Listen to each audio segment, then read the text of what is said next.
Shalom, this is the brother Nahalia from the GMS Orlando camp. I want to start off by giving all praise, honor, and glory to Yahweh, Bahashem, Yahweh Shai, Bahashem, Rakah Kodash. Double honors to the apostles and the elders of Great Millstone, who are the elders of Yasher Allah. And a sincere salutation to all you Akim, who are preaching this word and believing this word, and to the Akwath, who are believing this word, and all truth and its sincerity. Yahweh is the name of the one they ignorantly call God. Yahweh Shai is the name of the one they ignorantly call Jesus. Bahashem is in the name, Rakah is spirit, Kodash is holy, Akyam is brothers, Akwath is sisters, Shalom means peace, and Yasher Allah is Israel in the ancient Paleo Hebrew. This is Galatians chapter 6 and verse 16. And as many as walk according to this rule, peace be on them and mercy, and upon the Israel of Yahweh by Shema Shai. Alright, and the reason I want to bring this out through the spirit, matter of fact, I'll get this as well. This is Psalms 9 and 6. Not as though the word of Yahweh by Shema Shai had taken none effect, for they are not all Israel which are of Israel. All right, I want to go into a lesson through the spirit that the Lord is coming back for the elect. The Lord isn't necessarily coming back for the culture. All right, the Lord ain't coming back for the culture. He's coming back for the elect. What I mean by that is that you have a lot of our people that glory, you know, just like they did during the time of Yahweh Shai, in carnal things. All right, the high holy days we can keep. All right, the certain remnants of our culture that we can keep on this side. You have our people who glory in that more than they do in Yahweh Bashim Shai, man. And that's why you see a lot of carnal activity happening as we get closer and closer to the end. Because there's a very subtle confusion amongst our people who understand that they're Israelites without regarding that the Lord is not coming back for the culture. Got a lot of jakes that want to mix rap with being an Israelite, and there's nothing necessarily wrong with that, but understanding the times that we're in is extremely important. Redeeming the time is extremely important, because when you redeem the time, when you actually discern the times that we're living in, you understand that the Lord is not necessarily coming back for the culture. During the time of Yahweh Shai, the Sadducees and the Pharisees, they had the culture, but they didn't necessarily have the spirit, man. And that's why this is so important. All right, real quick.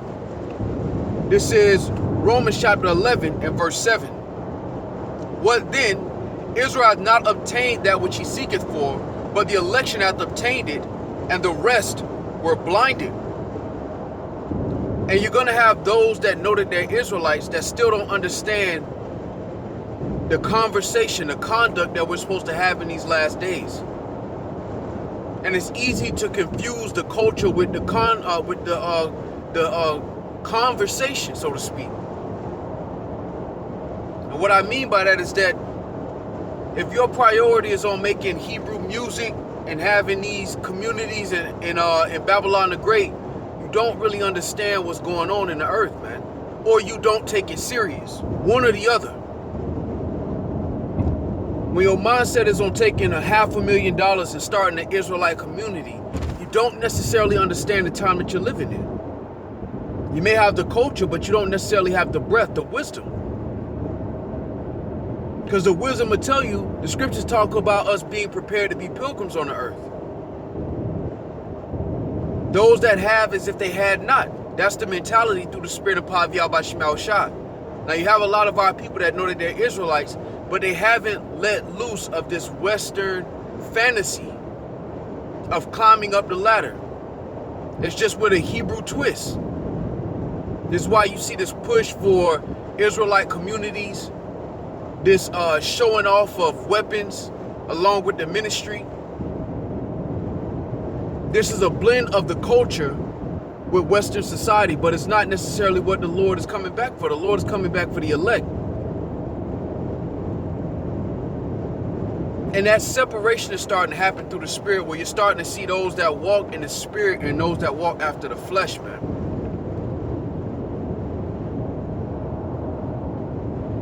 This is Galatians chapter 5 and verse 16. This I say then, walk in the spirit, and ye shall not fulfill the lust of the flesh.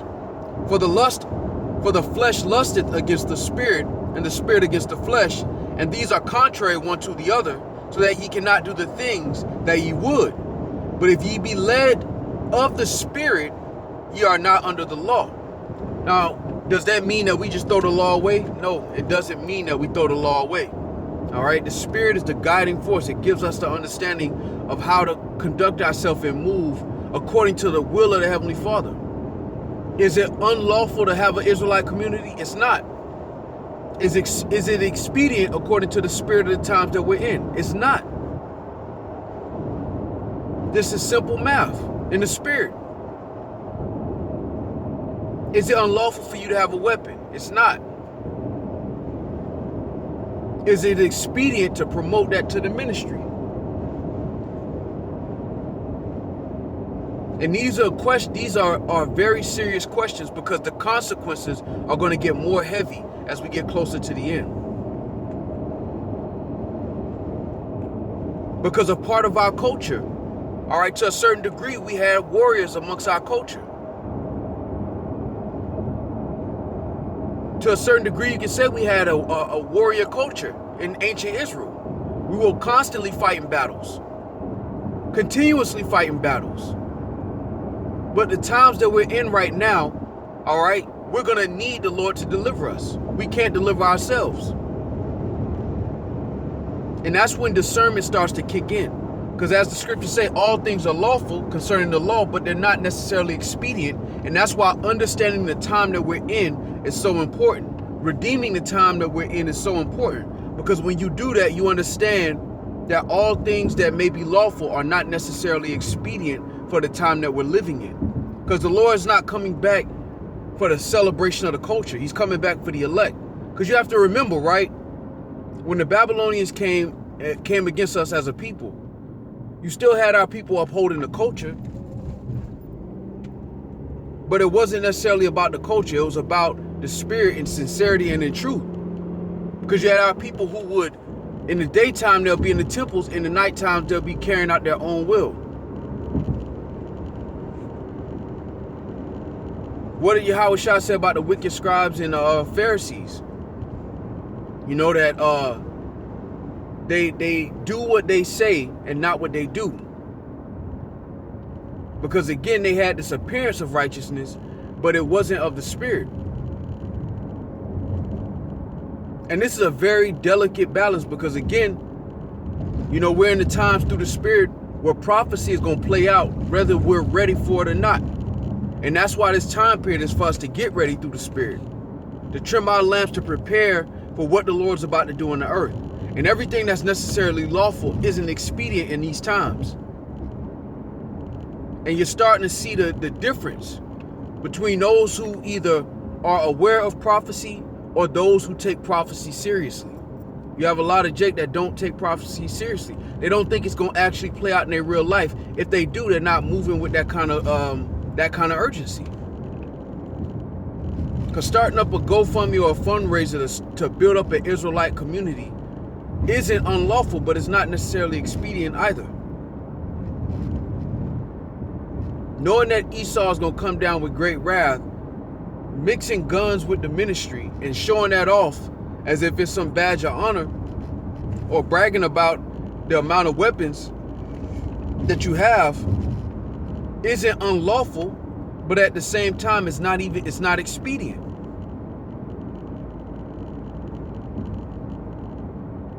And this is why you have watchmen. Let's get that. This is why you had the watchmen, right? The watchmen were there because they had the understanding of the vision.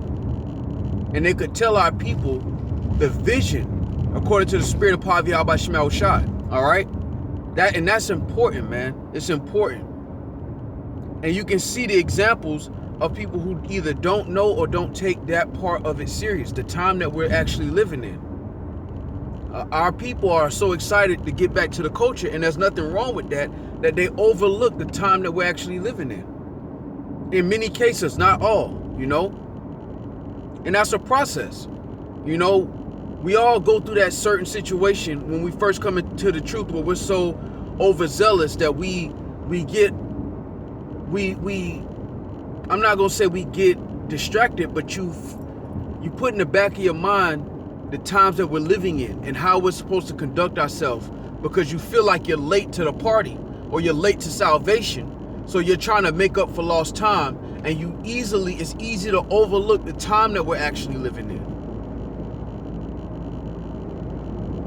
Because there's certain things in the law that are lawful but not expedient. Another example is having multiple wives. Is it lawful? Absolutely. Is it expedient? Not necessarily in these times. Every brother's different. Every brother has to find out through their own journey through the Spirit what's good for your spirit and what isn't. Is that a part of the culture? Yes. But is it expedient? And that's what I mean through the Spirit, by the Lord not coming back for the culture, he's coming back for the elect. You still have people in 2023 saying that we're out here to wake up the nation of Israel. The Lord is only coming for the elect. 1/3 of the nation of Israel. The Lord is only coming for the elect. So real quick, this is Ephesians chapter 5.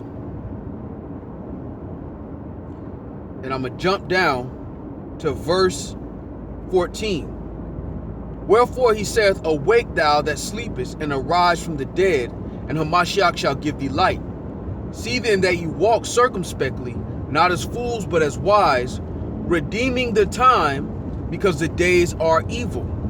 Wherefore be ye not unwise, but understanding what the will of the Lord is. And when you go into 2nd Esdras, the 16th chapter, the scriptures talk about us preparing ourselves for our battle. It says thy battle, which is our battle. And even in those times, be as pilgrims in the earth. Is it unlawful to be settled in one place? No. Is it expedient to have a mindset that we're going to be settled here forever? No.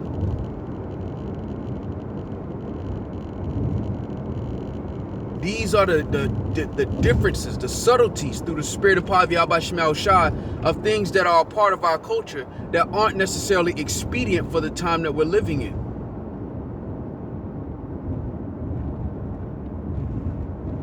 And that's why when you look at Israel as a whole, those who understand that they're Israelites, and you look at, I'll just say the Israelite community, the different camps, you know, us at Great Millstone get a bad rap for number one, diving in prophecy, and number two, giving a true testimony of not just the law, statutes, and commandments, or whether it be Deuteronomy 22, the controversial topics, but also reminding our people of the time that we're living in, because it's serious, man. Your decisions are gonna decide whether the consequences are gonna get heavier. I'll say it that way, because ultimately the Lord's in control of all things. But the consequences of not redeeming the time are going to become more and more costly, man.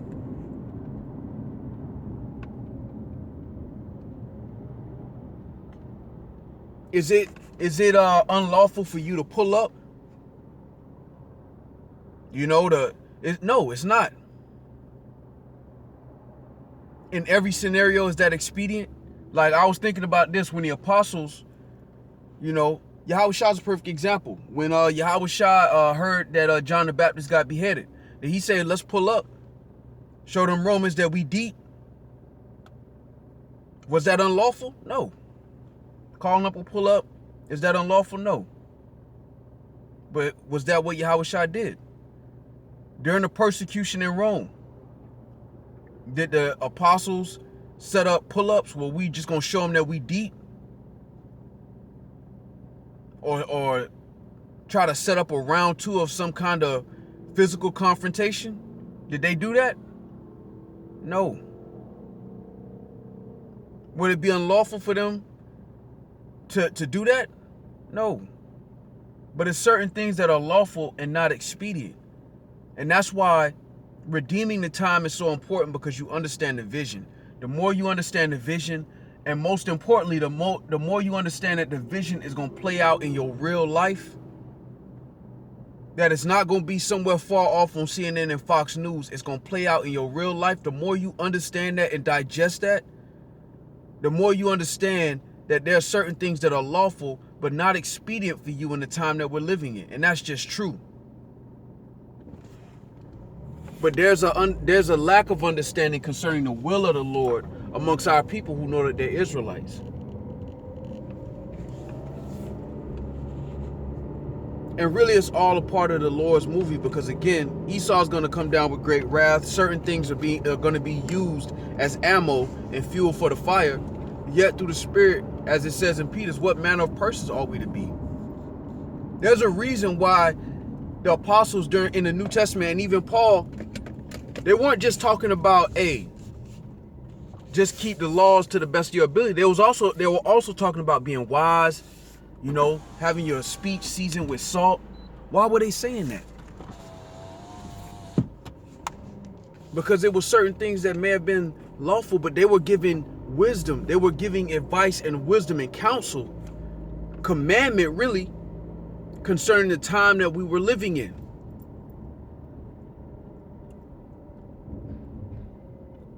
This is important, man. This is important because, again, the consequences are going to be weightier.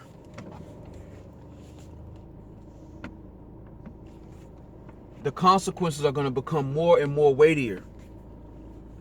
And that's why I've been thinking about this a lot through the Spirit, about redeeming the time, like really meditating on this playing out in your real life. This ain't just going to be somewhere where you get to watch it from a laptop and you're protected.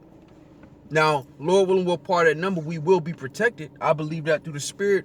But you still have to prepare your mind that we're going to be in the midst of these things. And there's a certain level of wisdom you have to move with to, first and foremost, not bring any offense to the ministry, but also to understand that these things are going to play out in your real life, man. There's a reason Paul said certain things, because he was in the midst of beatings. He was in the midst of persecution. So he was giving wisdom, all right, concerning the time that he was in as an Israelite. And now that counsel is going out again through the Spirit and power of Yahweh Shema Shah, man. All right, real quick. This is Ecclesiastes chapter 3 and verse 1. To everything there is a season and a time to every purpose under the heaven. A time to be born and a time to die. A time to plant and a time to pluck up that which is planted. A time to kill and